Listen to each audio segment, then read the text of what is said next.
Let's hope this one works.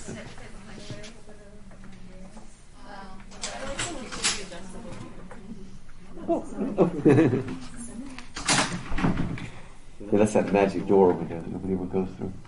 Yeah. You can see. Well, no, you can see me, but I can see you before. But anyway, okay. Well, I hope this. So I've already got to go home and try to redo the one that got messed up, and I hope I'm going to do that again. But anyway, I don't think I have any recordings of this. The only thing is when it messes up, at least the people that watch my YouTube channel get to win out, because they get a new thing. So people actually watch it. It's really cool. Okay. We are on page 289, and we're looking at Wordsworth, the Lyrical Ballads, and we're looking at the one called Lines Written in Early Spring. So Wordsworth, Lines Written in Early Spring, and it's page 287. Last class we did, we finished up Blake, and then we did We Are Seven. We got a dramatic reading. That's good. And now, let's just see what happens. Okay. Make sure this is plugged in. Maybe that's the problem. I don't know. Okay. So let's look at this one. I heard 1,000 blended notes, while in a grove I sate reclined, in that sweet mood when pleasant thoughts bring sad thoughts to the mind. Now, whenever we think of a romantic person, we often think of someone that's more given to mood swings, right? You know what moodiness is? It's something that afflicts all women and Father Snell. I was just saying, I hope nobody's tape recording that. I'm tape recording it! Anyway, so I'm tape recording it. Okay, I've got myself going there, but you'll understand, right? But that is a very romantic thing to be, and musicians too. We're more given to movement of emotion back and forth, right? And again, in that sweet mood, pleasant thoughts bring sad thoughts to the mind. There is this thing where the romantic does live closer to their emotions and their feelings. That doesn't mean they're always super emotional, but it does mean that they're perceiving the world a little more through emotion than through reason. It's a way of perceiving and interacting with the world. And it's the good thing and bad thing about being, to a certain extent, all the romantic poets have just a little bit of the bipolar to them. Okay? You'll see, especially the later ones, Byron, Shelley, Keats. It's always a little bit of, and what I mean by that is, they don't mean necessarily that, but when they're happy, they're more happy than most people. But when they're sad and melancholy, they're sadder than most people, is all I mean. That they live and they go. I mean, that's good and bad, right? It's great when you're feeling great, but it's not so good when you're feeling. And he doesn't even know why. Suddenly, he's in this setting and it's all beautiful, and he's really happy. And then all of a sudden, the happiness itself creates the slingshot that goes the other way. Now, what he's looking for, this place, this grove, is what the Romantics like to call a bower. B-O-W-E-R. Have you ever heard that word? What's a bower? Can you define it? Like, not quite an arbor, but sort of, it's, it usually has trees on it. It's a place where you can sit and relax for a while. Has a romantic connotation to it. Good. And so, it usually is like a park and stuff like that. And then, if that's literally what a bower is, if you want to just sort of abstract it a little bit, it's what kind of a place. We're kind of saying it. Good, it's a peaceful place. You go there, you go to the bower, and that's where you feel at peace, where you feel connected, usually with nature. Do any of you found a bower at HBU? What is it? Wait a minute. Outside of this. Oh, yes, I know what you mean. Yeah, back there. That's right, the lake. They used to call that the lake house, the hotel. That's right. That swing back and forth. So you just go by yourself? Have you ever convinced anybody to swing with you? Oh, they can come and sit with you. Yeah, I've seen people there on the swing. That's neat. Have any of you like to go over to what's called the Friendship Bridge that goes over to? A lot of people see that as a bower. Right? See, when you imagine an 18th century poet like Pope or Swift or Dryden, when you imagine them writing their poetry, where do you imagine them being when they write their poetry? Outside in nature. Well, with the 18th century, though, not there. The Romantics, but like an Alexander Pope or something, where do you imagine them? The Romantics are the ones that want to be outside. But like Age of Reason, you kind of imagine them at their big roll-top desk. but but this idea, the Romantics have to go to a place where they feel connected. Right? Oftentimes when we think of the 18th century, we think of poetry as a craft, right? As a technique, a techne is the Greek word for a techne, a technique, a craft, and you go do that at your desk. You sit down and do it, just like a weaver would go to a loom and work, or a blacksmith would go to a forge and work. And that's a good way to kill COVID. Go near his forge. I would hope that would kill any virus. How hot does it get? It gets pretty hot. I mean, it's like... I was wearing cork sandals and my shoes started melting. Oh my gosh! Oh yeah! I mean, we're talking about melt. You have to melt metal. I mean, it's gonna be pretty darn hot. Wow. Blacksmith. And would any of you like to date a blacksmith? Pretty wild. I just think that's so cool. You know, it's like going to the Renaissance Festival. I didn't buy my tickets this year because it's like I'm not even going to tempt myself to go. Yeah, he and I were talking about it, and like we thought about we could go like with like a whole leg doctor look, but it just. But you should wear that thing, but fill it up with essential oils. That's the whole story of where thieves comes from. If it's true or not. That thieves oil came from that. It was the special. The story is that these grave robbers were going in and stealing goods, and they were not getting sick, and they didn't know why. And the story is that the king sort of made a deal with them. I'll let you take the stuff from the bodies and make your money if you give me your secret recipe. And it was a secret of all these different herbs, and they say that's the origin of thieves, which is an essential that really is powerful. I mean, it really works well. I get this thieves mouthwash, and the dentist is like, "Hey, your teeth are fine. Hey, just use this thieves mouthwash," and that's like diluted. I mean, the strong stuff you can put it on like if you've got mold or something, it'll just kill it. Stuff is really strong. Cinnamon, tarragon, with all the stuff in there. What's that? The nutmeg, or I don't know, something like that. But I don't remember all the stuff that's in there, but herbal recipe, but it's pretty strong. That's the way you do it. Man. I want the homeschool mom remedy for COVID. That's I'm going to put more faith in that right now than anything else. Anyway, so the idea is that in the 18th century, poetry is a craft, and you just need to go to a place where you can ply your craft. But the Romantics, at least the image they want to portray to us is, I'm not a romantic. I can't just sit down at my desk and start writing. What do I have to find? A bower, but what does that mean? I've got to find...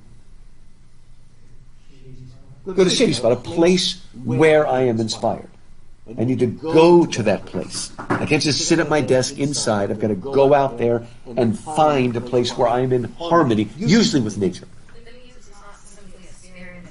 Oh, good. That's a good way to put it. And do you know what the Latin is for the spirit of the place? I've never heard that phrase. It's the genius loci. Never heard it? Genius, just like it's spelled in English, and L-O-C-I. Genius. It used to mean the spirit that indwelt the place. And now we use the word genius for somebody that's got that inspiration inside of them. But you're right. It's you go to find. Sometimes it used to be like an enclosed garden that you would go and you would be at peace and at one with yourself, and that's where you're inspired and that's where you create. Some will do that. I write at my laptop on my desk. Okay, but again, we imagine that, and even if they're not always doing that, they want us to think that, because that the whole concept is you need to be inspired, right? And he starts to think, to her fair works did nature link the human soul that through me ran, and much it grieved my heart to think what man has made of man. We start thinking how we've destroyed Eden in that sense, right? And again, after the fall, it is now man against God, man against nature, man against man. Everything's been broken and fragmented. But here, in nature, he still feels some kind of linking spirit. So he says, through primrose tufts in that green bower, he now uses the word, they didn't invent that word, but I mean it just becomes an important word.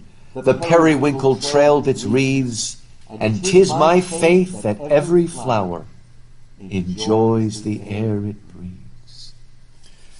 One thing that all the Romantics, in one way or not, border on a sort of ancient pagan religion that we call pantheism. Now, a lot of times we think of the pagans as polytheists. What does polytheism mean? The belief in many gods, right? Poly is many. So what does pantheism mean? All is God. The word means like Pan-Hellenic means all. So pantheism is the idea that everything is God. God is in everything and through everything. All of nature is alive. And really, like I said, I mean, the polytheists at their core are more pantheists, especially the ones living in the countryside. It's all there, right? It's alive. When I was a kid, there was a show called, there was Hercules, The Legendary Journeys, and there was Xena, Warrior Princess. You ever see that? It had a great opening credit sequence where somebody's out on a boat, and all of a sudden the water starts moving, and like basically Poseidon comes up out of the water, but he's made out of water, holding. It's this idea that like the water itself is enchanted. It's filled with spirit. It's animated is the word, right? And of course we use the word animation because you're literally bringing life out of just still pictures. So animated. The word anima is the Latin word for soul. In Greek it's pneuma, right? In Hebrew I think it's called ruach. And both pneuma and anima, they can mean wind, or they can mean breath, or they can mean spirit. Right? And you know that Jesus used in John chapter 3 when he talks to Nicodemus, the wind blows wherever it will. Well, that word, it's pneuma, like we get a pneumatic pump, pumps up something with air. Pneuma and then anima in the Latin, it does mean wind, but it can also mean spirit or breath. It's all those things. And they're all, what's the word? They're all, well, the Romantics would call them plastic powers. Now, unfortunately, in our day and age, what does the word plastic often mean to us? Synthetic, artificial, right? For them it was the very opposite, because the word plastic, whoever came up with that name, named it after a Greek word. Plato is a Greek word that means to bend or to shape. So obviously plastic, at least the soft plastic, can be bent into any shape. But when they use the word plastic, they mean it in the positive sense of it bends and gives and, well, I said last week that the 18th century focused on analysis, where the Romantic age focused on synthesis. But synthesis is also our word synthetic. Isn't that funny? That plastic and synthetic mean fake for us, the very opposite of art, if you will, whereas for the Romantics, synthesis and plastic both mean shaping and bending and coming together, the two into one. And so that's why they were very attracted to pantheism. It's not like they were out, worshiping the trees. I mean, maybe Shelley, who's pretty crazy. But they still want to believe that all of nature is animated. And they, I don't know if you ever studied the what do you call them, the transcendentalists. If you had Dr. Wilson, sometimes they said we're not pantheists, we're panentheists. By which they meant not that God is everything, but God is in everything. Panentheism. You'll see it in somebody like Emerson or something like that. But it's still that idea, and that's why they were, they liked Wordsworth and Coleridge, and they liked their poetry that did that. And it goes back to that idea of we want something that's more malleable rather than cutting and vivisecting. We'll get to that phrase in a bit today. We want something that bends and gives and changes and things. So here it's now to understand the difference, and it's really helpful when we really understand pantheism. To understand, we can actually sort of take almost all the religions of the world and line them up on a graph, depending on when they look at God. Do they focus more on God's transcendence or God's immanence? Immanence is spelled I-M-M-A-N-E-N-C-E. Don't confuse it with eminence, like greatness, but immanence. What do those mean? Transcendence, if you focus on God's transcendence, you focus on how God transcends the natural world, is beyond it, and is in fact separate from it. So if this is the world, here's God. God is completely separate from the world. He is transcendent. And the two religions that focus the most on God's transcendence would be Judaism and Islam. Absolute focus on God's otherness. And you'll get that in things like deism and certain versions of Unitarianism, the older kind of Unitarianism. That was basically God is absolutely other and separate from us. But then immanence is a focus on God's closeness and involvement with the world. And radical immanence, okay, if transcendence, here's God, here's the world, and here's God. In an immanent world, God is the world. Right? God is in the world and through it and in it, and is not even separate from it. And that's what you see in Hinduism and in Buddhism and most of what we call the New Age. See, it's really weird because the old days, Unitarians were basically like deists. But later, today, they call themselves Unitarian Universalists, and they're almost more like New Agers. It's kind of interesting how that's changed. But so we've got two extremes here. God is absolutely other. God is one and part of us. Now, where do we put Christianity on that? Now, obviously, Christianity leans most heavily towards what side? Well, really towards transcendence. It is an Abrahamic religion, right? Judaism, Christianity, Islam. God is absolutely other. But what makes it distinct is even though God created the world and is separate from it, what did he do? The incarnate, he entered into the world and became man. And also, in a more general way, God is in everything because God is the only energy that the universe runs on. It's a phrase that C.S. Lewis used somewhere. That God is in everything and sustains everything. If he removed himself, everything would fall into nothingness.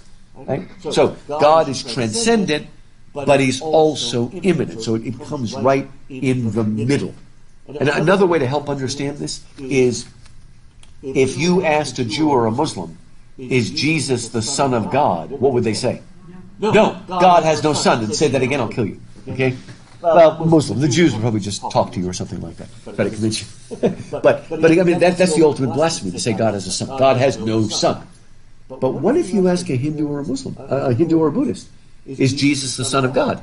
They would probably say something like this. Well, yes, I believe Jesus is the Son of God, but so are all of us, right? So was Buddha, so was Gandhi, so are all of us if we only know it, right? But Christianity says that Jesus is the only begotten Son of God, or the one and only Son of God. So God is absolutely other, but he does have a son, but one and only Son. And I mean, I guess in some ways we're sons and daughters of God, but not in the way that he's the Son of God. Right? We're not going to become that. We're by adoption anyway, so it's very different. We are made, not begotten. We learned that from C.S. Lewis. Begotten, not made. So here, pantheism, which, we identify more with the East, the Romantic poets found that more appealing because, what they were seeing in the cities like London, right, was a world where everything is cut off and atomized and separated, and they wanted unity. They wanted, what are the good words for it? Connection, I guess is a good word. And I was speaking about something, I was talking about Lewis, and it was part of a Q&A, and they were saying, well, what about magic, right? And you know that there's a very ancient distinction between black magic and white magic, right? Black magic is about power. It's about controlling spirits, and you want to stay away from that, okay? Ouija boards and all these things, and seances, and the attempt to control the spirit world. But white magic is more about a seeking of connection and closeness, of being in a sympathetic universe where things, I mean, in a sense, the whole concept of essential oils is coming from an idea that we can find the cure for things in nature. Right? We can find the poisons, but we can also find the cures in them. And, a lot of modern drugs originally came from plants anyway, like digitalis and things like that, originally came from those things anyway. One of the reasons why pharmaceutical companies have to make a synthetic version is that they can't not trademark, that's the word I want. They can't copyright a thing in nature. So they got to create something that they can have the copyright on. What is it called? A patent? What is it called?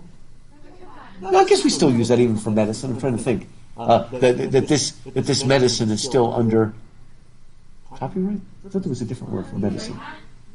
I guess patent. It's pretty similar. But that's why finally, after 7 years, you can get a generic version of a drug when it goes out of being copyrighted. And Disney has been amazing. They've been able to keep control of the mouse for like 100 years. But sooner or later, they're going to lose. They keep finding a way to extend their patent again and again.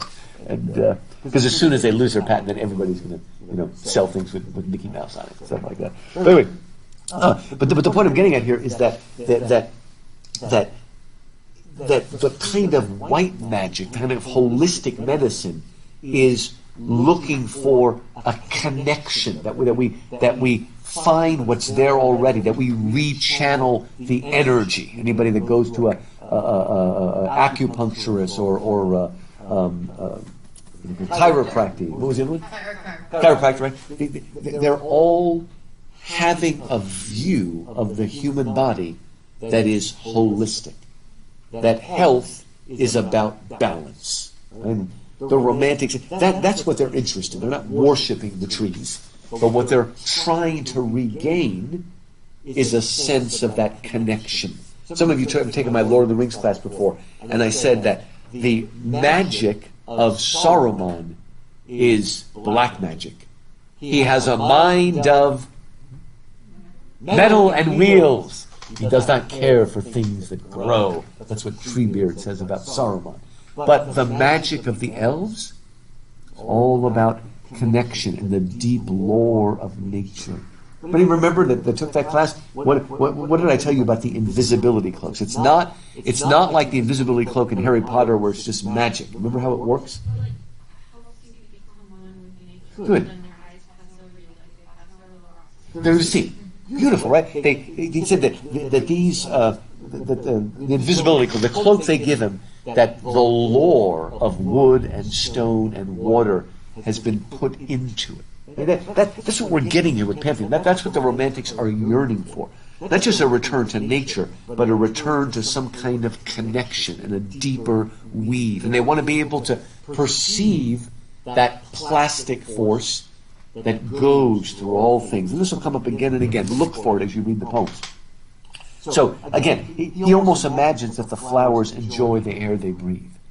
They're like nature is in communion with itself, in dialogue with itself. The birds around me hopped and played, their thoughts I cannot measure, but the least motion which they made, it seemed a thrill of pleasure. Now, part of it is him projecting it on there, but he also wants to find it. The budding twigs spread out their fan to catch the breezy air, and I must think, do all I can, that there was pleasure there. See? How it is there, but he also has to project it onto that. Because there's always, and in Romantics, there's always a danger of what's called solipsism. Have you ever heard that word? solipsism. Solipsism. Have you ever heard that word? What is the danger? What happens if you're too solipsistic? Good. You turn in on yourself, and the whole world is reflected through you. Right? Not just the world revolves around you, but you almost create the world around you. Right? And didn't we talk about this, Eliana? That children are naturally egocentric, and then when you grow up, you either move out of egocentrism or you go to law school. Anyway, but the 8 people. I feel like a great accomplishment here. Okay, we'll get you back one by one. They'll return. So I'm sorry. Check this again. I'm still so upset about this technology. See, it's still uploading. It may not work. I think this one works. We'll find out. I'm recording this one, but I've recorded the other one for you, and it's still saying uploading. I hope there's nothing wrong, because that's what happened to my other one. Just never uploaded. And it's like, you can't do anything about it. We're good? Oh, it's possible. I don't know. It's just, we'll find out. This is crazy. We'll survive this. We all learn flexibility. It's like plastic, very good. Let's all be plastic. Okay. Stuff like that. So anyway, if this belief from heaven be sent, if such be nature's holy plan, have I not reason to lament what man has made of man? This is how it should be, but we've lost Eden, or what the Greeks and Romans called the golden age. And a lot of times with the Romantics, they're not necessarily being anti-religious or anti-Christian, but often they do create a sort of secular version of Eden that focuses more on God, man, and nature. And they're not necessarily doing that like dismissing God, but they are still trying to find an Eden, at least on this earth, where they can come back. Those of you remember when we did the little black boy, I'm sorry, the lamb. We did the lamb, this idea of bringing the subject and object back together again, the perceiving mind and nature, and uniting them again. And you have a better job of finding that in a bower, because it's a place that's at peace. And sometimes we even use that word like, I don't know, does anybody actually take baths anymore? Some people go off to their bath and put in their smelly soaps that would get me sick, but they're cool. And that's like your bower. You're just away. It's your safe place, but your quiet place that you go away to. Wild stuff. Okay, let's look at the next one. This one is kind of more cut and dry and will help us. Well, if I was using the board, I'd put it up there, but we can just imagine, right? It's called Expostulation and Reply, and it is a dialogue between two people, and it's a friendly dialogue.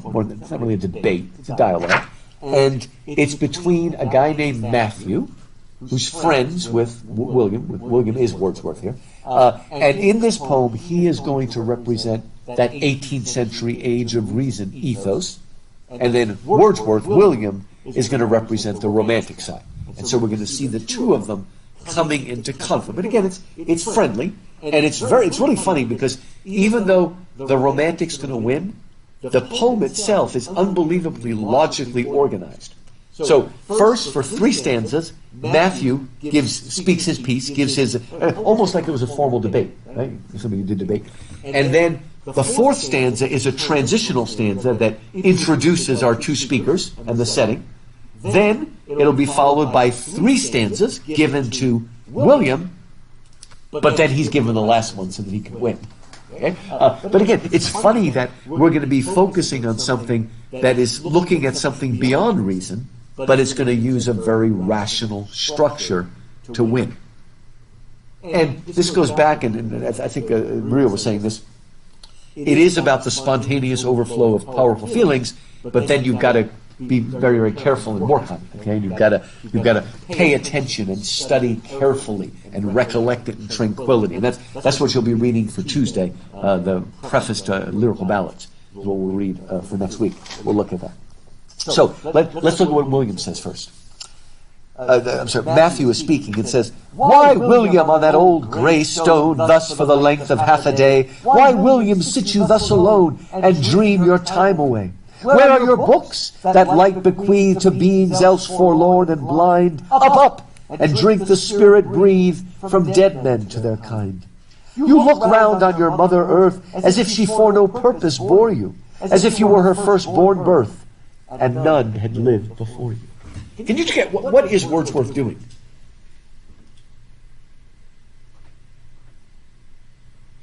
It provokes Matthew's response. It's real simple. What is William doing? It's kind of serious, sitting on a rock and just kind of, we'd say vegging, but he would say communing, right? At peace, right? At leisure, and he is taking in the world. Right? But from Matthew's point of view, what's he doing? Wasting time. Do any of you have like real strict parents and like you're really sitting in a room and just trying to think and imagine? Do something. Do your chores or something like that. Write something. Do something. Where are your books? I know it looks like I'm just vegging out, but I'm actually...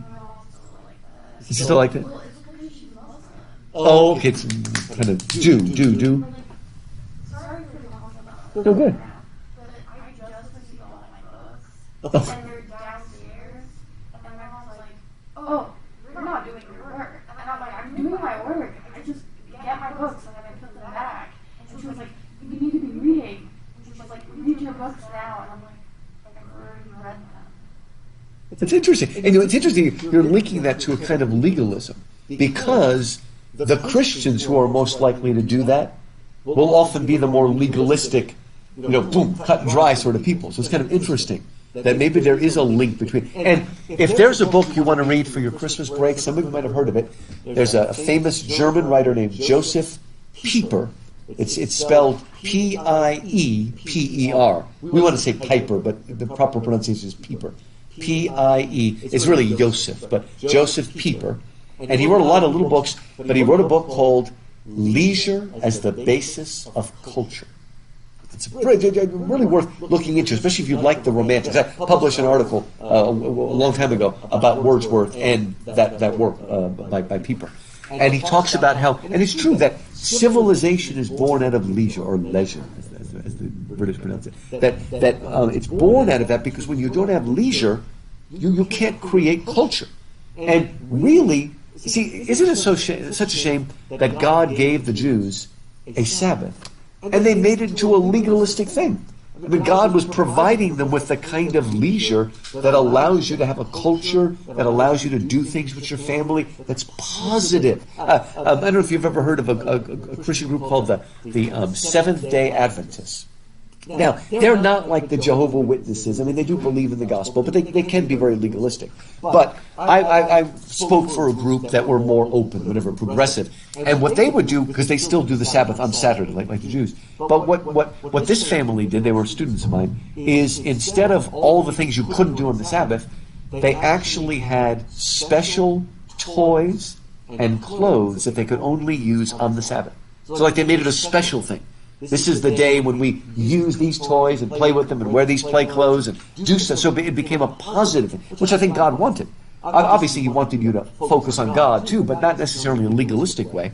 A kind of culture. And He showed that at least, but to so many, especially those who believe in the Protestant work ethic, leisure means laziness. But leisure is a kind of active passivity. Does that kind of weird? An active passivity. You allow the mind to be passive, but you are actively receiving what is around you. Right? I mean, from the point of view of like a Baptist, they might see a charismatic as, hey, why don't you just study your Bible and take notes and do this? But a lot of times, if you're more, you don't have to be a charismatic, but if you have a more charismatic worship style, it's not just about raising your hands, it's about opening yourself to the Holy Spirit.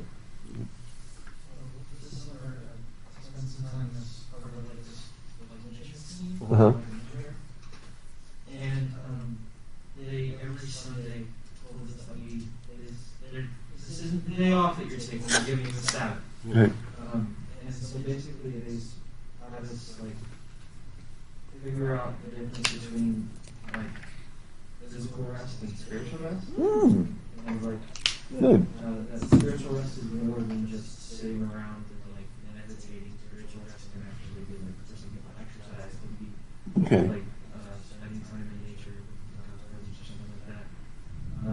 It could, for some people, genuinely be things that other people think are mundane. Right. But if it's something that God's blessed you to enjoy and love, and it's something that'll help you to rest. Good. So it doesn't have to be, rest doesn't have to be sleep. Good. It's not laziness. It's an active rest. Good. Last week I had to listen to a podcast called Study as a Means to Prayer and the Love of God from the Wise class. And in it was based off somebody's essay, I can't remember, Simone Weil. Oh, yeah. W-E-I-L. Talking about we should learn and be educated so as to learn the skill of attention, so that in our prayers we can stop trying and seeking so hard to Good. be able to receive the Spirit. Good. He said something very interesting, like, I think about education. He said that if people would stop trying so hard to go out and seek education, they would be better able to receive it. Sometimes it's hard to stop, Good. like, just struggling so much with it and be at peace and stand still so as to understand. It's exactly what Wordsworth is going to say in a moment. It's wonderful, right? We just have, because we're all, especially Americans, we are so busy. Do you have any people, this drives me crazy, people that always leave their TV on? Always have to have background noise. They can't just stop. And like a lot of Americans are almost afraid of silence. Always need background noise, right? We're shaking. I wrote this down somewhere. Apparently there's an old Russian proverb that says, work does not make you rich, it only makes you bent over. Isn't that great? And that's going to come up in the next book. But that again, other people might look at you and think you're being lazy, but you are being actively passive. You are actively opening yourself passively to, it could be the Holy Spirit, but it just could be to whatever it is you're learning, to truth, to goodness, to beauty, to truth. And we need more of this because we are a restless society. We always want to be stimulated by something, back and forth. And it is harder even than it was in my generation to just sit still. Did anybody ever really try to literally just pray for 30 minutes? That is actually one of the hardest things to do. I mean, really pray and focus. Wow. One technique somebody told me is if you pray, immediately your mind will start wandering. So pray about what your mind just wandered to. Like if your mind wanders, pray about that. Is a way of kind of moving yourself. It's very, very difficult, right? Yes, yeah. He talked about with prayer and again, we always need an object or something like that, and it's very hard. He said that it's very hard to just open yourself to God because most people just fall asleep. It's a harder kind of prayer for the monk. Have you learned about negative theology and orthodoxy? What's the word for it? It's a fancy word. Yeah, yeah, that's right. Cataphatic and apophatic. Those are the two. Yeah, and it's just the emptying of the mind, a sort of active meditation that opens you here to nature, but here to God's Spirit, and that sometimes that just waiting on the Lord is really, really difficult. Right? What was the only thing that Job's friends did right? Remember? Before they start talking, it's one of the coolest verses. They sat with him in silence for 7 days. That's like epic. It's just like in the very beginning, and then they start talking, everything falls apart. But for a moment, they are just present with him in his grief. Right? Remember that too. If you have a friend that's grieving, something we just need you to be present with them and not give them a quick fix. They're not really looking for a quick fix. Just be present.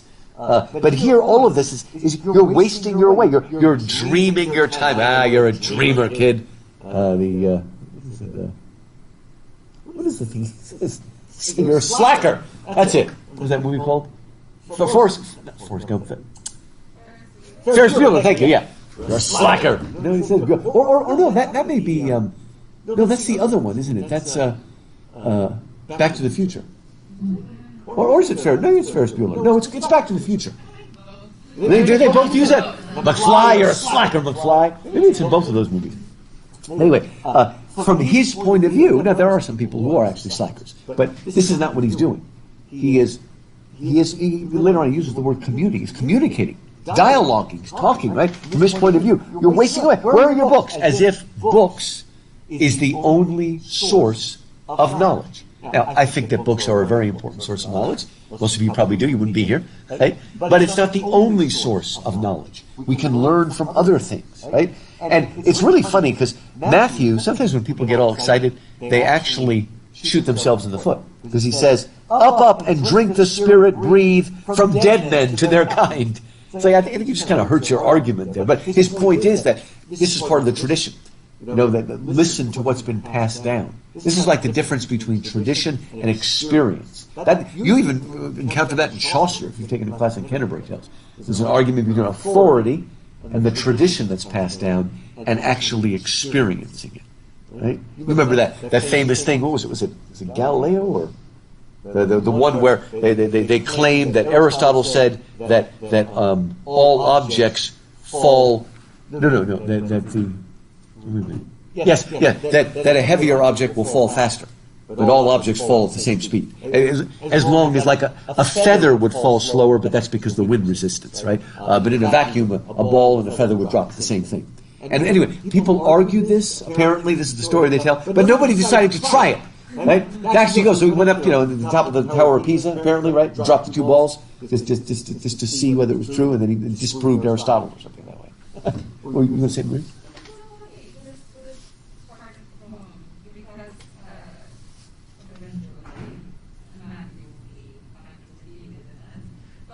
This bit, up and dreams very brief, it's like, it's just so similar to what, like, St. Augustine hears. It is the kind of Up and, yeah, take and read? so it's very strange to me because I think that we see both in Confessions. We have the like, Well, that's interesting, yeah. portion where he's talking about, like, what do I see when I look at nature, and I see beauty, and then I'm reminded of God. Okay. Isn't out in kind of a bower of garden? That's right, he's in a bower. That's right, he's in a like a garden, yeah. That's wild. And, of course, in the next poem, and maybe that's what you're referring to, in the next poem called The Tables Turned, Wordsworth starts by making fun of him by saying, up, my friend, and quit your books, or surely you'll grow double. Up, my friend, and clear your looks, why all this toil and try. Like, you're the one that looks sick. You're just sitting there, burning the midnight oil, which was literal back then when you didn't have electric lights. You're burning the midnight oil, and that's where I said that thing. Work doesn't make you rich; it makes you bent over. You're like a hunchback over there, right? So good posture. Do you have parents that made you have good posture? They did. Oh, that. You have good posture. I didn't have. I had mostly male piano teachers, so I didn't have the female that made me go like that and smack my fingers, which is why I'm kind of lazy. But that's why I can improvise in the piano, because I had a male teacher that taught me how to do that. But I got bad habits because I didn't have one of the old ladies that smacks you, makes you back up, and grounds your fingers and stuff. Now I'm more like that, sliding down the bench as I'm running. But anyway, but yeah, that is funny. I can't say for sure. I mean, he knows his Augustine, and that's interesting. Up. I mean, it's take it and read. Pick up your book and read it. But here he's going to pick up something else. So that's possible. That's an interesting paper topic. I don't think I've ever seen that, but I think it's kind of cool. Yeah, that's kind of cool. Wait, you wrote that or somebody else did? Oh, you did. Okay. Because you had a different book. Oh, that's your Lyrical Ballads book from there. Good stuff. Good stuff. So, you look around on your Mother Earth as if she for no purpose bore you, as if you were her firstborn birth and none had lived before you. You act like you're a what here? Yeah, you're like you're Adam. You're like some special child, some special creation. He's not exactly saying you're stuck up, but it's just, you think you're so special, right, that you can just sit here, get to work, okay? Build something, right? Does he perceive William as being like alone by himself, just in nature? And he's saying, learn from people. Good. Around you, because doesn't perceive nature and have that connection with the nature that you learn. But he doesn't realize that there are other sources of knowledge. And you're right, in some ways he would probably want him to be more social, too, because you can learn by talking to people. He says, he's more of a scholar, to learn from your books. I guess maybe a good way to put it, if you're going to be alone and not with people, then you should at least have books so you can be in dialogue with the books and with the dead men who wrote the books. Right? Oh, wait, say it again, Socrates and who? Oh, right, yes. That's right, because that is neat, because the Phaedrus is the one that very specifically takes place outside the polis. We're very specific about that. It's outside by the river and the tree and stuff like that. That's right. And drawing, I think I remember Hartenberg drawing a picture of the setting to that or something like that. It's kind of funny. But yeah, it's you're acting as if living is an end in itself.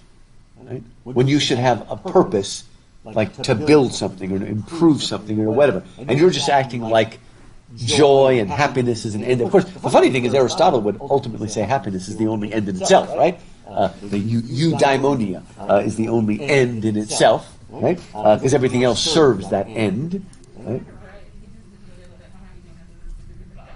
Yeah, especially when you link it to the whole beatific vision and looking upon God. Good.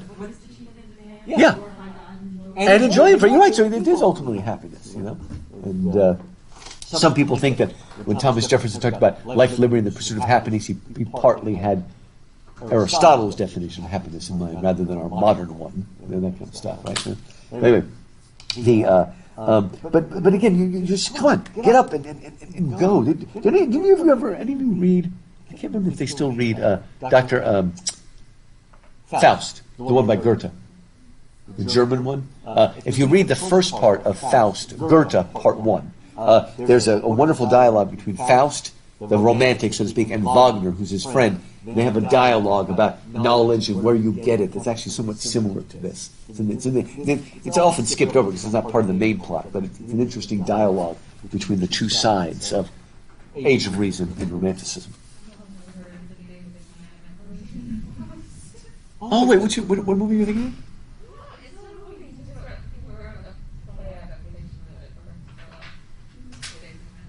of? Wait, of? Oh, really? I don't know if I've seen that. Okay. So it was just published as a play, but was it been performed, though? Okay. I could see him doing that. Well, that's kind of neat. Okay. Huh. Oh, yeah, he's got good stuff. Now, watch this. One morning thus by Esthwaite Lake, when life was sweet, I knew not why. Okay.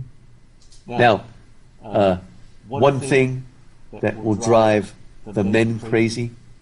Have you ever been with like a boyfriend or something like that, and you're sad, and your boyfriend's like, "Why are you sad?"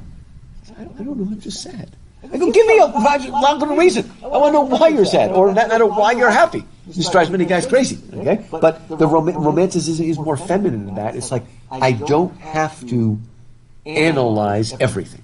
I'm happy now. I'm sad now, and I don't have to come up with a reason for it. Okay. And that's William, right? Life was sweet, I knew not why.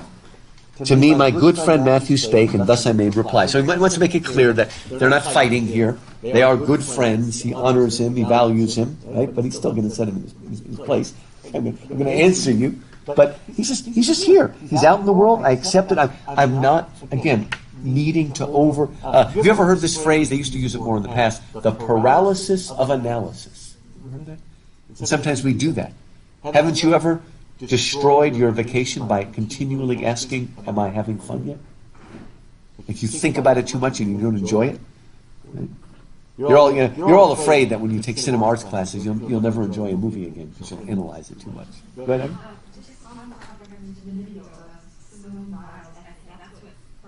Oh. You're struggling, so you're focused so hard on learning that you're stuck in your own mind. You can actually receive in knowledge. It's like, and then when we went to the screw tape later, get him thinking about his prayers. If you're always thinking about yourself praying, in a weird way, you're not praying. You're cutting yourself off because you're continually analyzing it, or you're analyzing the experience rather than just experiencing it. Good. So we talk about a lot of discussion. You can't just, when someone's speaking, be thinking only of your reply. You have to be listening to them. So prayer is a conversation with God. You're always just thinking what you're supposed to be saying. Have you ever been dialoguing with somebody and you're talking and you know they're not actually listening to you. They're formulating their response, no matter what you say. It drives you crazy. So stop and listen. It's very, very important. Okay. And in fact, that's one thing. If you try to become a good evangelist and spread the gospel, one of the things that takes a long time is to learn to listen. Because you're ready to jump in there, guns blazing, and then you find you haven't listened to anybody. You have to find out what their real, because it may be that their real question has nothing to do with what you're saying. You're just boom, boom, boom. But it does. It actually, it's hard to just relax. Wordsworth said this is in another place. It was a letter that he wrote. He talked about how he experienced this a lot. I don't know if any of you have experienced anything like this. That whenever he was doing something very energetic that exerted, like he's climbing up a mountain or doing something where he's running and he's got to really, really focus, right? And his attention is really focused on something. And then he sort of turns away and suddenly goes into a passive state. And then, when he looked at something, it's like he absorbed it. So he just uses this example where he wanted to know when the train would come. And like in the old movies where the Indian guy puts his ear to the ground and he can hear the cavalry coming far away. That kind of stuff. Okay, so he puts his ear to the train to listen for because it's far away, and he's really, really intently listening. And then he pulls back and relaxes and he looks up. And he goes like that because he looked up and saw a star, and it was almost like the star went into him. Like he absorbed it. Whenever he moved from a state of real activeness to a state of passivity, an active passivity, and then he was more receptive. And I think that happens in prayer sometimes, when you're really, really praying, intently focusing on God, and then you relax to listen to allow the reply of the Holy Spirit. It will sort of come into you. Right? That means it's an audible voice, but it will be received. Again, it's an active passivity. It's not just laziness. Leisure is again, it's an active kind of leisure, because you're concentrating and then releasing, I guess. That's how you build your muscles, actually, isn't it? Concentrating and releasing and things like that. Probably true of your voice too, I guess. Is it true of your voice too, President? Basically, the reason to sing more notes is because they allow themselves to get to those higher notes. Right. But like when you should really be doing more notes, and it's actually the same thing for like ballet dancers. When they do stretches the most is after at the end of the practice. The end of it, okay. They can extend things Farther. So. So we have muscles, but the heart is a muscle, the soul is a muscle, the imagination is a muscle, right? All the things back and forth, back and forth. So let's look at his answer, and again, you're going to find it's very close to what Abby was just saying there. He says, "The eye it cannot choose but see. We cannot bid the ear be still. Our bodies feel where'er they be, against or with our will." Look, I can't help it. I'm human. I'm opening myself. I'm perceiving. The eye can't help but, take in. It looks and it takes in, and it comes over me. And I'm not trying to hold it off.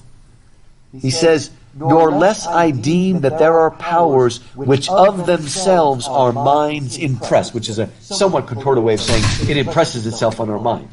That the whole world kind of presses down and engraves itself on us. That we can feed this mind of ours in a wise passiveness. Now, why in one sense does that almost sound like an oxymoron? Wise passiveness. When we think of the word wise, we would normally identify it with what? Action, something active, right? So why we don't think of wise and passive normally as going together. But this is a wise passiveness because you are actively making yourself passive to nature. There's a note there that says the Quakers like this. I don't know if you know anything about the Quakers, but one of at least the traditional Quakers, when they have their meeting, everybody just sits around and they sort of meditate, and then somebody suddenly has a word and they get up and speak. But a lot of their traditional service will be silence. But it is an active silence that's listening and opening itself to the movement of the Spirit. And then they might give a word or something like that. So you're active. It's just like, it would be just somebody that had the gift of tongues, which are sort of actively making yourself passive to be a vessel through which the Spirit would speak. It's sort of like opening your mouth, whatever, and then just letting the tongue move.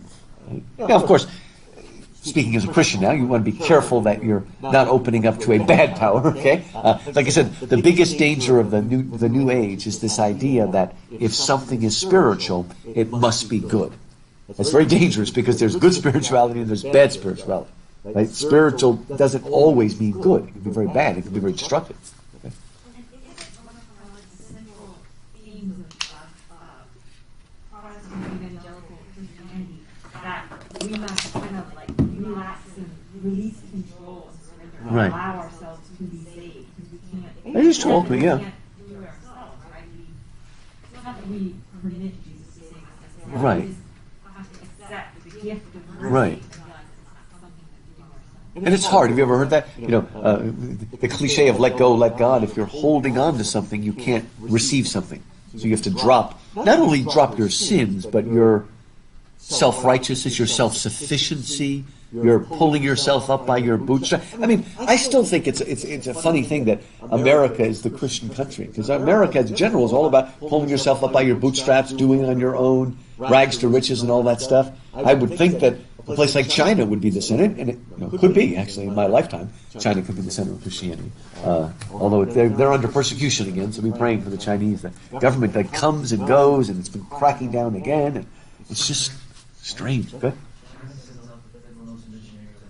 Wow. Korea sends out some of the most. South Korea has been sending out a lot of missionaries. Isn't that amazing? Wow. Brave. But again, it's leisure prepares the mind to receive. Maybe it's a good way to sum up some of what we're saying. Right? Think you, mid all this mighty sum of things forever speaking, that nothing of itself will come, but we must still be seeking? Do you think we always have to actively seek? Won't it sometimes come to us? And again, he uses that word speaking, which is an odd word to use for nature, but speaking, conversing, back and talk, they're speaking. In fact, he says it, that ask not wherefore here alone, conversing as I may, I sit upon this old gray stone and dream my time away. You know what QED means, Eliana? You can some debate. It's when something like quid era demonstrato, thus it is demonstrated. Sometimes in old proofs you would write that QED, that abbreviation, thus it has been shown. And it's kind of, it brings it full circle, even mentioning the stone at the very beginning. So that's why I'm here. Boom, boom, boom. So I'm not only not being lazy, I'm actually doing much more than you think I'm doing. So it comes full circle. And again, so if you want to kind of keep adding to this sort of chart, right? So we have active on one side and passive on the other. We have reason and then imagination. We have logic maybe versus intuition, right? A fancy word, if you want to write some fancy words, those are discursive versus intuitive. Discursive means discourse, speech, and it's I don't know how many of you have really delved into Paradise Lost, but we find out that the humans, we think more discursively, by sort of logic, one after another, where the angels are more intuitive.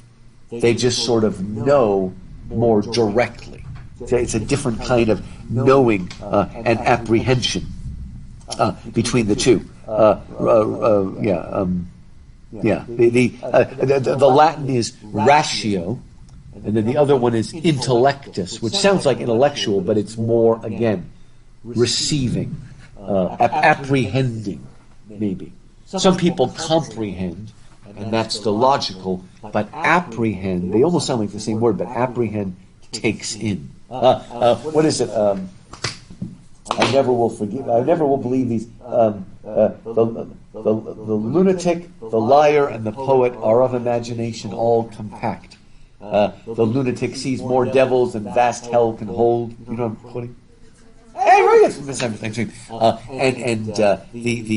The poet the poet's eye in a fine frenzy rolling looks from heaven, earth to heaven, and apprehends more than cool reason comprehends.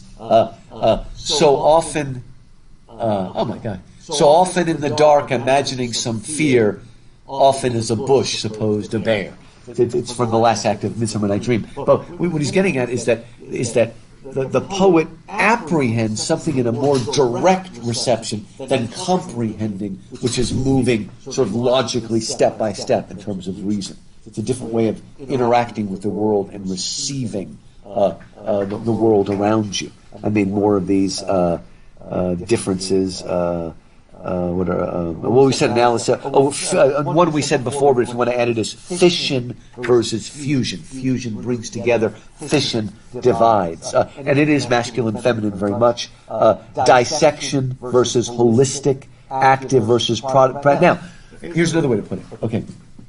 Between Protestants and Catholics, which would be more like 18th century, which would be more romantic? Between Protestants and Catholics.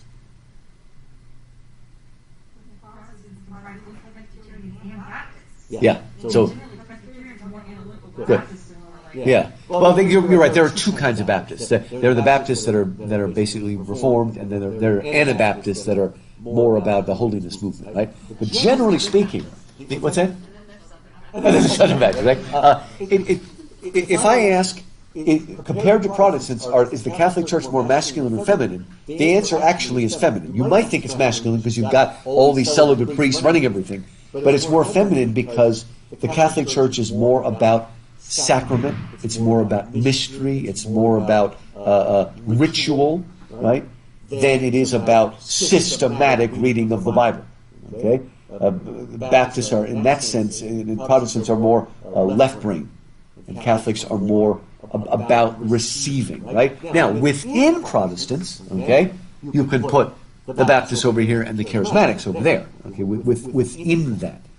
There, but again, it is about, and just think about it. I mean, generally speaking, if you're a very, very strong Protestant, where is your only source of knowledge and wisdom? Is the Bible, right? The Sola Scriptura, exactly. Thank you, Sola Scriptura, the Bible, right? Whereas Charismatics in general talk more about what's called progressive revelation. Right? That doesn't mean they're going to write another book of the Bible. They might, and then they become a cult. Okay, but I mean, within reason, there is you can still.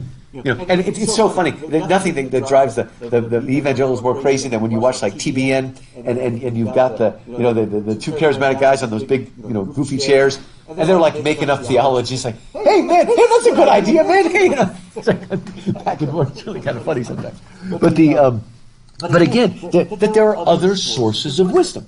And sometimes we have to open ourselves to those sources, right? And not, again, oftentimes we go with a sort of Protestant work ethic. I mean, our real founding fathers, the Puritans, those were some of the first people that, and again, I do like the idea of a quiet time. Are you familiar with that? It's a big thing. Quiet time means spending some time morning, night, whenever you're most alert. Generally means sometime reading and studying the Bible and sometimes in prayer. Usually together are going to make up your quiet time. But the Protestants seem to have been, those Puritans seem to have been some of the first people in America where you would like journal and write down everything that you did. Sort of, right? You kind of make it a very, very strict kind of thing. And again, that Protestant work ethic is like you're not like.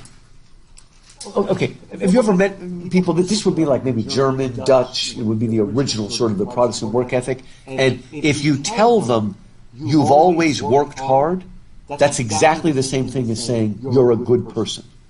You understand what I'm getting with people like that? Okay, that's a good thing. I think work's a good thing, but I think sometimes we overdo it and we even link our spirituality to work. So I'm a good Christian if I'm involved in 5 different groups in my church, right? And we can tick them off like that. Really, you're just the burnt out. Say again, you're what? You're just the burnt out. Burnt out Christian, very good. It's easy to burn out, and what's going to happen is you're going to be a hunchback. You're going to be bowled over. Why all this toil and trouble, right? And even virtue is a work, but it's also something we become, right? If we're acting virtuously, then we're making a habit where we are virtuous on the inside. But if it's only on the outside, right? I don't know if you're familiar with this, and this is something Lewis would rage against too.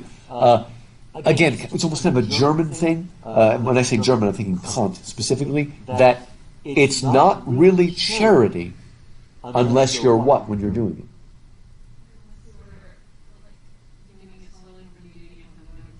it? Good. And so therefore you're often miserable when you do it, right? That's a Kantian idea, right? This idea of duty. And it's really troublesome. I think it messes up a lot of people because they don't think they're doing charity unless they're miserable while they're doing it. Oh, yes.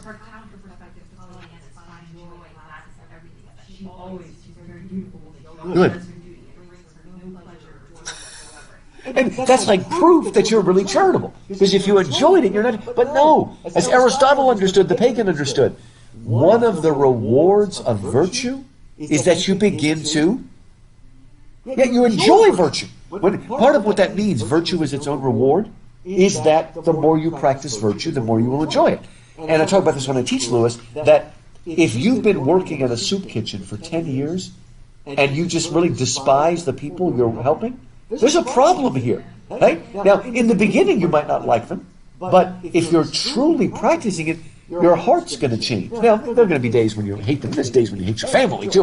But if you're continually, this is what. Well, I love. How many of you have seen Amistad? That was a Steven Spielberg movie about the slave revolt, and there's a scene where the slaves are in jail from the revolt, and the missionaries, but the abolitionists, who mostly are Christians, are coming and giving them Bibles, right? And there's this great dialogue where one of the slaves says to another in their language, he says, "Are those the people they call Christians?" And he says, "Yes." And he said, "Then why do they always look so miserable?" It's like, there's something to worry about that. So, I think we can learn that from them, right? When we work and work and work and work, we leave ourselves unable to receive, maybe even unable to really hear from God. Like we were saying about Polly. We're not, Aunt Polly, you're not hearing it because we're so, and we're trying to be good. I think we want to make fun of that. It's very dangerous. Like I said, if all of this interests you, look, it's a pretty short book called Leisure is the Basis of Culture. My son's reading it right now and really enjoying it. It's really good stuff in there. Okay, the next poem, again, it's called The Tables Turned. And notice it says, an evening scene of the same subject. Because literally, William is going to turn the tables on Matthew. So whereas Matthew said, up, and drink the spirit breathed from dead men to their kind, he says, up, my friend, and quit your books, or surely you'll grow. Now I'm going to go on the offensive and say, your problem is you're reading too many books. Who said, and too many books overwearies the mind? Isn't it? Well, it was said by the wisest man who ever lived. Who's that? Solomon. It's in Ecclesiastes. Solomon said in Ecclesiastes. And too many books overwearies the mind. It's an, I'll have to find it. Yeah. I'll have to look for it. Yeah, somewhere in the cloud. If I find it, I'll email it to you all. But yeah, and it depends on the translation too. But it basically says that too many books. The books. What it? The sun above the mountain's head, a freshening luster mellow, through all the long green fields has spread his first sweet evening yellow. Again, notice how nature's becoming alive there, right? Books, 'tis a dull and endless strife. Come here, the woodland linnet. How sweet his music on my life. There's more of wisdom in it. Yeah. In one sense, this is absurd. I'm going to learn more wisdom from listening to what?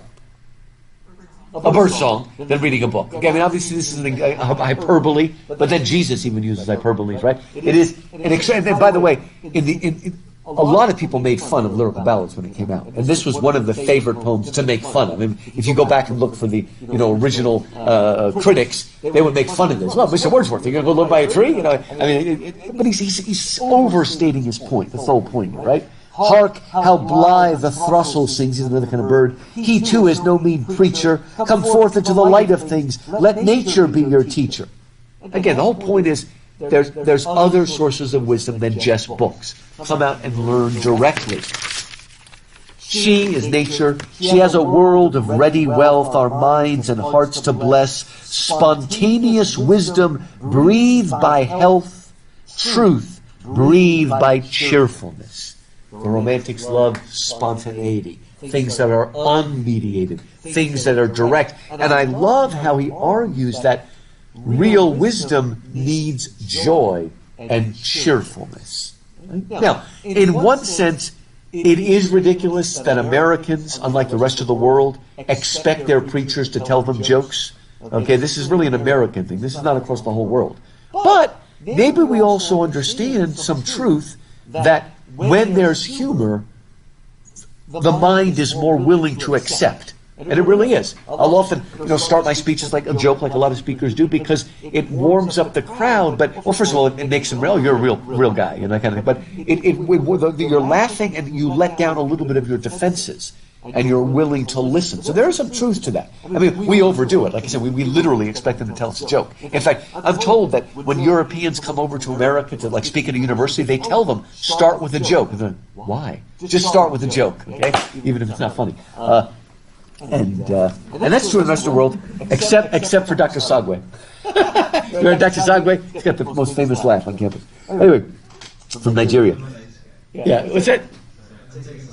Oh, nice. He's a nice guy, So quickly, just to kind of wrap up here. So, one impulse from a vernal wood may teach you more of man, of moral evil, and of good than all the sages can. Again, you're going to love the tree, okay? But again, we need to open ourselves and learn this wisdom. And then, we've mentioned it several times before, sweet is the lore which nature brings, our meddling intellect misshapes the beauteous forms of things we murder to dissect. We overanalyze, paralysis of analysis. We cut up. It's just like, okay, I've taken the frog, I've vivisected, I've opened up, and now I understand the frog. But it's dead. Right? It's not a living thing, or like a butterfly, when you put the pins in and stuff like that. Yeah, actually very good, yeah. Yeah, the unman. Ripping the frogs open with his fingernail. Terrifying, right? So again, this is probably the best example of putting synthesis, the Romantic trying to put synthesis above analysis. Here, really quickly, this doesn't make it into the movie Lord of the Rings, but it's in the book, and it's very, very important. When Gandalf comes before Saruman, remember that's the magician that's gone bad, and he says, "Hail, Saruman the White! I am no longer Saruman the White. I am Saruman of many colors." And Gandalf says, "I prefer white." And he says, "White! White will do as a beginning. The white cloth can be dyed. The white, the white light. Oh my God! The white cloth can be dyed. The white page can be written on. The white light can be broken." Right? And then he says, "In which case, it is no longer white. And he, you remember it? He which breaks a thing to understand it, has left the path of wisdom." He who breaks a thing to know it has left the path of wisdom. It's very similar. And it's possible Tolkien had this in mind. Hard to know. Remember, he stops being interested in literature after Beowulf. But after 1066 is all downhill. He wasn't even crazy about Shakespeare, right? So, again, this will capture that we dissect. And again, that's the difference between Western medicine, that's all about surgery, and Eastern holistic medicine, that's all about rebalancing your energy, rebalancing your synapses, bringing health is balance. This is really what health is. Physical, mental, spiritual health is balance. And over a minute, I'll just give you the last line. Enough of science and of art. Close up those barren leaves. Come forth and bring with you a heart that watches and receives. We said it before. You've got to stop, look, listen, open, receive. Did you see the pun on close up those barren leaves? You see the pun? Right? Leaves are also pages of a book, or leaves, right? But these are barren leaves. They're not going to grow again. Dead men to their kind. Right? So, good stuff. We made it through. So like I said, next class we will look at the preface to Lyrical Ballads, and we're also going to look at a short piece from Coleridge's Biographia Literaria. A little piece from that. And we'll do that. So it's good stuff. And,